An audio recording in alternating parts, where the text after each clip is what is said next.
What will the Detroit Pistons do with the 5th overall pick in Wednesday's NBA draft? And is James Borrego now the front runner for the Pistons head coaching job? We'll talk about that and a whole lot more in today's episode of Pistons Intellect. Lane, sky's a jam. Dynamite dunk and the crowd loves it.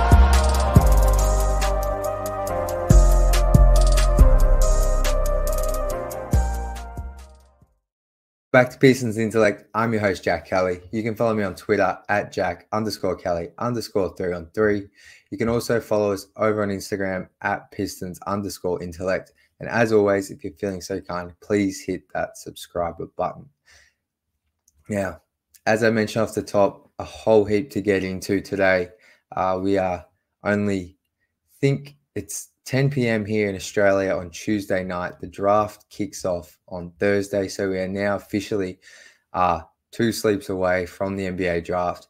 And that kind of takes me to where I want to start today's episode, and that is around what the Detroit Pistons are going to do with this 5th overall pick. Now, Trajan Langdon himself mentioned in his first press conference with the franchise that pick 5 is well and truly on the table. He said himself, whether we pick at number 5 or somewhere else, only a few days ago, and that kind of kickstarted some debate amongst the fan base about what are Detroit doing with pick 5. There's been a lot of kind of speculation with teams like Memphis looking to trade up. Could the Pistons be that trade back team? The Pistons are in kind of a position where they have their core 4 players plus Isaiah Stewart plus Marcus Sasser. They have like a core of 6 young players who I'm not saying are all shoe-ins to and day one locks for next season, but they've kind of spent the last 4 seasons picking up lottery picks and that kind of thing. So Detroit have been the team discussed as moving back because in a draft that's not overly strong with star power, you could probably get a guy you like at pick 9. So if there's a team like Memphis looking to trade up or that kind of thing, many people, scouts, experts, media members have sort of targeted the Pistons as the potential trade back team. So what are they going to do with pick 5? Well, as I mentioned just then, Trajan Langdon mentioned that they could move anywhere. And then James Edwards III put out an article this morning for The Athletic, kind of just detailing his predictions for what Detroit will do on draft night, who they'll take, as well as his kind of final big board for the team. And I'll put the link in there in the description for everyone to go read. I'm sure you all subscribe to his work. Plenty of good stuff in there. The part I wanted to talk about was kind of his gut feel on what the Pistons are going to do draft night. And James said in his own words, "It feels very high to me. I don't think Langdon goes out of his way to say whether we pick at number 5 or somewhere else, if there wasn't real smoke there in the sense that the Pistons could trade back." He went on to say, "If Detroit stays at 5, my hunch is that the selection is Bazelis, Cody Williams, or Donovan Clingan. If it moves back at all, my gut tells me that Saloon is the pick. This is probably a cop-out, but I believe one of these 4 players will be the newest member of the Detroit Pistons." So forgive me if I'm pronouncing this wrong, but James kind of predicts later on that Tijan Saloon, the 18-year-old French wing, is who he thinks the Pistons will leave this draft with. And why I think this is kind of key is because last year James predicted that the Pistons would leave the 2023 draft with Asar Thompson at 5 and Marcus Sasser in some form. So, he does state in this article here that he's not as plugged into this draft or can't get as good a feel, but very interesting. Saloon is a guy I've barely looked at, I'll be fully honest, but I know some Pistons fans have been very keen on the idea of him, and it feels like he's a guy the Pistons could probably get if they traded back to like pick 9 or even say pick 7 with the Blazers. So it's very interesting because we've also had, not only did Langdon say we're looking to trade back, but he kind of also cited that a key team building aspect for at least this summer is going to be or could potentially be taking on bad contracts to get future assets, i.e. draft picks. So, it's very interesting, and we could see the Pistons very well move back from pick 5. I've spoken a lot about kind of Matas Buzelis, Cody Williams, Dalton Connect's kind of more of a trade back guy as well, but Donovan Clingan, Reed Shepherd, I've spoken a lot about those guys at 5, but reading between the lines and what James wrote today, it kind of feels like the Pistons, it's more likely they do trade back, and we're now more looking at project players like Saloon, like Cody Williams, with kind of a mid to late lotto pick, maybe a Dalton Connect, which I know a lot of fans are fond of. So Cody Williams, I've spoken about here. I've done a bit of a deep dive on him on Twitter last week with a bit of a thread. I really like Cody Williams at like pick 8 or 9. Like I said, I haven't watched a lot of Saloon, so I'm going to have to really get myself acclimated with him across the next couple of days. But for those, some very, very light reading I've done, he's a 6'8" wing, 7'1" wingspan. He's only 18 years old. Pretty good athleticism, projects to be kind of 3-and-D wing. The shot still needs work, but there's some potential there. Bit of a Aurora type project player. He's definitely not going to be a guy that you would expect to be heavily featured in the rotation next season if he's drafted. And to be honest, maybe he could be a guy at Summer League that does a lot. He could be a guy at Summer League that kind of really struggles because he's that more of that raw type prospect. So, but I shouldn't get too much into that because he hasn't been selected yet. But another Frenchman potentially the Pistons could target. And yeah, it feels like Buzelis and Clingan, they will, as James says, will only be at the Pistons if Detroit pick at 5 or higher. Not a lot of buzz around my guy Reed Shepherd, unfortunately. There's been a lot of buzz with him at Houston at pick 3, but now the Rockets apparently could be looking to trade back. So I don't know. Feels like Reed Shepherd to Detroit. That's probably not going to happen, which is a bit of a shame. But yeah, this draft's going to be super interesting. I'd love to hear everyone's thoughts, where their head's at. I'm totally fine with a trade back. If you net another future first-round pick or maybe even another first-round pick in this draft, that's exciting to me. Yeah, like just to wrap it up, like say the Pistons trade back to pick 9, maybe even pick 10, they take Cody Williams, and they somehow get a future first for next year, or they get kind of like a late first-round pick.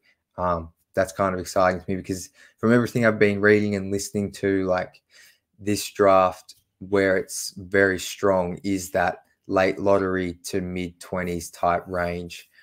So the Pistons got another pick in that, say, 10 to 25 range, as well as, or basically say they have 2 picks in between 9 to 25 range of this draft. That would be very exciting. But I think probably what makes more sense is a future first-round pick, something they can look to trade throughout the season, throughout next off-season, because they don't really need to bring on 2 first-round rookies this draft. As I said, even if they move on from 1 or 2 of their young core players, they still have 4, maybe even 5 young guys on this roster if you want to include Quentin Grimes. So bringing on another 2 first-round picks and whatever they decide to do, pick 53, that seems like a lot of young guys. So yeah, we'll see what happens. But those are my kind of thoughts on that.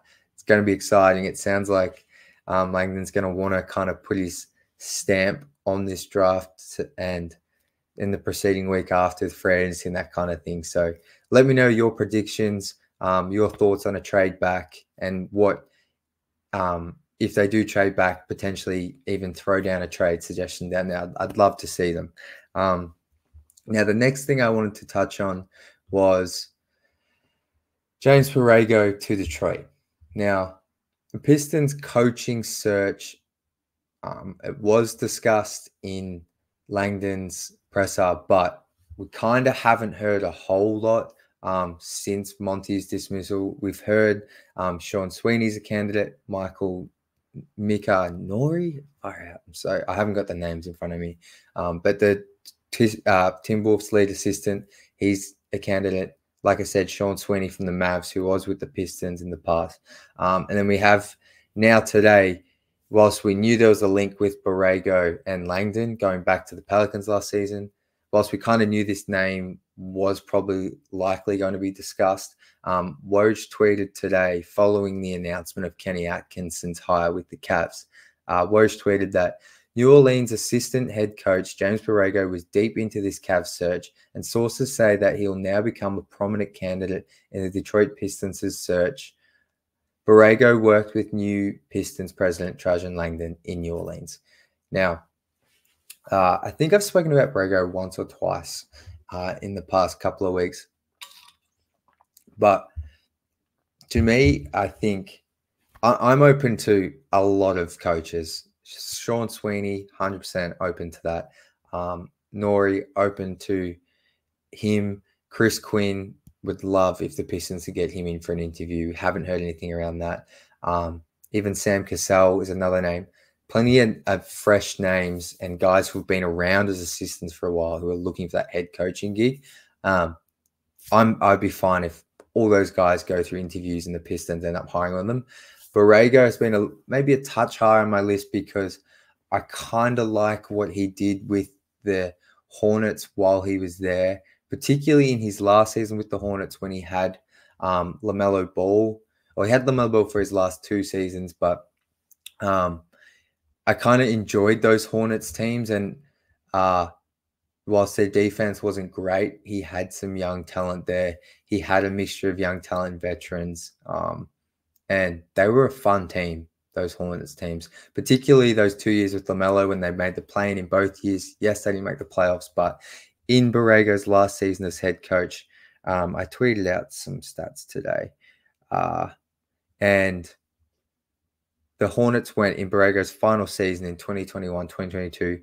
They won 43 games. They had the 8th ranked offense, the 6th ranked three-point percentage in the league, 6th ranked in three-point attempts.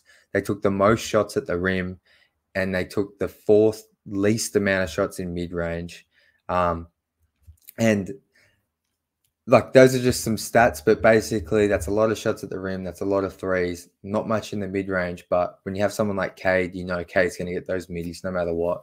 And they were kind of a fast-paced, up-and-down team, really accentuated kind of LaMelo Ball skills. They had Terry Rozier, Gordon Hayward, Miles Bridges, a nice blend of youth and veteran talent there. And ultimately, that team went nowhere, as we know. The Miles Bridges thing kind of had them come undone to an extent. But I think Borrego, he's still only like 45, maybe 47 years old. He's still young. He's had those 4 years of head coaching experience. I think he could have, like, I thought the way he brought LaMelo Ball on in LaMelo's rookie season, he didn't start LaMelo immediately when many people would have. He brought LaMelo along slower and made him earn it. And I think at the time people probably disagree with it, but I don't mind that style of talent development or player development, particularly with how many young guys the Pistons are going to have. Like, we've seen all of them play so many minutes in the past few seasons, and hasn't necessarily probably been the absolute best for their development. So that's just one case study though. So yeah, look, when I say Borrego is kind of maybe one for me, it's like I've mentioned those 4 other assistant names plus Borrego. Like, honestly, any 5 of those, I think probably of those 5, Nori from the Timberwolves is probably the lowest on the list, but they're all very close to me, and I'd be all open to them leading the charge for the Pistons. But Borrego, I just found it interesting that Woj used the word a prominent candidate for the Pistons job. Maybe it means something, maybe it means nothing, but the word prominent kind of stuck out to me in that little report and negative news he dropped. So don't have a whole lot more to say on this right now. I feel like, I think we even saw somewhere the Pistons coaching thing won't be figured out until July. Kind of makes sense. We have the draft in 2 days. That'll take up, obviously, 2 to 3 days and then straight into free agency. So it probably feels like, I feel like the Pistons coach could be announced sometime during Summer League or mid-July, around then, because it feels like draft, free agency, then coaching search. It'd be weird to put all your eggs into the basket of looking for a coach while free agency and the off season's happening. As much as that's kind of important, it's just a tricky situation for the Pistons. So I'd be shocked if they had a coach in the next, I'll say 10 days. I feel like we're at least 2 weeks away, but who knows? Maybe they have things going on in the background that we're unaware of. So my prediction for now is that Borrego will be the head coach of the Pistons, but that's just an educated guess based on the relationships he has with Langdon and some of the Pelicans officials that have come across. So the last thing I wanted to touch on for today's show, and of course, let me know your thoughts on Borrego. It's been a real mixed bag, I've noticed in the comments from Pistons fans. So love to hear your thoughts and who you want the coach to be. But finally, before we get out of here, Tobias Harris, once again, linked to the Pistons. I've discussed this before, and it's a very contentious topic among the Pistons fan base, Tobias Harris. And there's 2 reasons I want to bring this up. One, because I found it interesting that Shams reported this again today, that the Pistons and Jazz are kind of front runners for Tobias's services in free agency. The reason I find this interesting is because Tobias has been linked to the Pistons for months. Like, that's not new.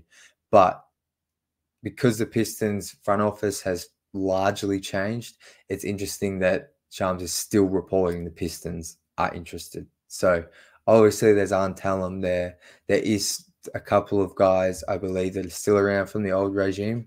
But, you know, maybe I take it, if Shams is reporting it today, that Langdon and his crew are interested in Tobias Harris, or there's some mutual interest there between the camps. So that's kind of interesting because of the new regime. Now, for me, the second reason I wanted to bring this up was because I just wanted to state my opinion on the Tobias Harris thing. I think it makes, how can I start this? Tobias Harris isn't number 1 on my free agency list, but I will say he does make a whole heap of sense for this team at the right price. And a lot of people have said, well, what's the right price? And for me, I think you can't, and this will be tricky. I wouldn't want the Pistons to offer any more than 2 years. And if they offer a third, I'd like it to be a team option, which I'm not sure if that would work with Tobias Harris. I'm assuming he's 34 years old. He's going to be looking for more of probably a longer term deal. But if you're the Pistons, I feel like if you could get him for 2 years, 50 mil, or 3 years, 75 with a team option on the end, I think that kind of works, because a lot of people say, well, he sucks in the playoffs. Well, the Pistons aren't making the playoffs next year. If they do, they are ahead of schedule, and that is fantastic. If they even make it in the year after next, I still would say they're ahead of schedule. So I don't think you need to worry too much about Tobias Harris's playoff performances. Why I think, as I said, if you can get him at the right price, it makes a whole heap of sense, is because he last season averaged 17 points, 7 rebounds, 3 assists, and he basically did it on 50% shooting, 35% shooting from 3, and 90% from the line. That consistent production, as well as the fact he doesn't get injured, is exactly what this young team desperately missed last season. And it's why someone like Fontecchio looked so good last season, because there's an element of consistency with him. He only played like 15 games, Fontecchio, but every time he played, you knew you were getting like 10, 15 points, maybe more. You're getting 2 to 3 threes, few rebounds, couple of drives. Like, there's just an element of, and Fontecchio's only his second year, but he's a mature age player. Like, having kind of veterans that can be consistent on a nightly basis, man, that's one of the biggest things I have learned throughout this rebuild, is just how pivotal having guys who can, what you're going to get from them night in, night out, how pivotal they are to any form of winning. Like, so, and just team building in a sense from like the ground up. And so for me, like if Tobias, you know, can still give you 15 to 20 points on any given night, 6 to 8 rebounds, a few assists, and like I said, do it in an efficient way. I mean, that makes so much sense. And he fills a positional need at the 4. Defense isn't amazing, but he's still a big body. Like I say, he can get on the boards. And he just fills that 4 position perfectly. You can play him alongside Claxton. You can play him alongside Stewart. You can play him alongside Asar. Like, he can play in pretty much any lineup as well. So, like I said, I think I've seen some fans comment, well, what if the Pistons offer him 5 years, 150 million? That's just not happening. Like, I truly just don't. Like, if that happens, then I'm with all those who are against the Harris signing. But to me, I would like to put faith into the front office that if Tobias Harris is a Piston, it's because he signed like a 2-year, $55 million deal, or like I said, a 3-year, $75 million deal with like a team option on the 3rd year, something like that. But yeah, that's my thoughts on it. I hope that clarifies some things for some people, because when I say stuff about Tobias, the comments, and even if it's not me saying it, if anyone talks about Tobias Harris in Detroit, it's all like, no, he's a bum, but he's horrible in the playoffs. He's too expensive. He's inconsistent. Like, and while some of those things are true, like his playoff performances have been lean and he has been inconsistent in the past. Like, I just think some of that stuff isn't as important for a team like Detroit as it would be for someone like the Lakers if you went there, or the Oklahoma City Thunder, or went back to Philly, which isn't happening, but one of those playoff contending teams. Those Tobias Harris issues are an issues for those teams, not for the Pistons. So I think I'm going to wrap it up there, guys. Let me know your thoughts on Tobias and all the other topics we've discussed today. I'm going to be back. So this week, I'm going to do a draft day 1 recap show of whatever happens on day 1 of the draft. I expect to be talking about at least 1 trade and at least 1 or 2 draft picks. So keen to come and wrap up day 1 over on the show here. And then I'll be back also the following day to do my normal Friday show, which will be a recap of the whole NBA draft, day 2, and any other news that pops up along the way. So as always, appreciate all the support. Channel continues to grow, and I'm super excited for the next 2 to 3 weeks. I think I have no idea what's going to happen, but I think we're all in for a really fun ride. And yeah, let's do it. I'm excited to get positive and build the hype for what should be a fun 2024-2025 season. But I don't even know what I'm doing now. I'm just excited for the draft. So as always, go Pistons.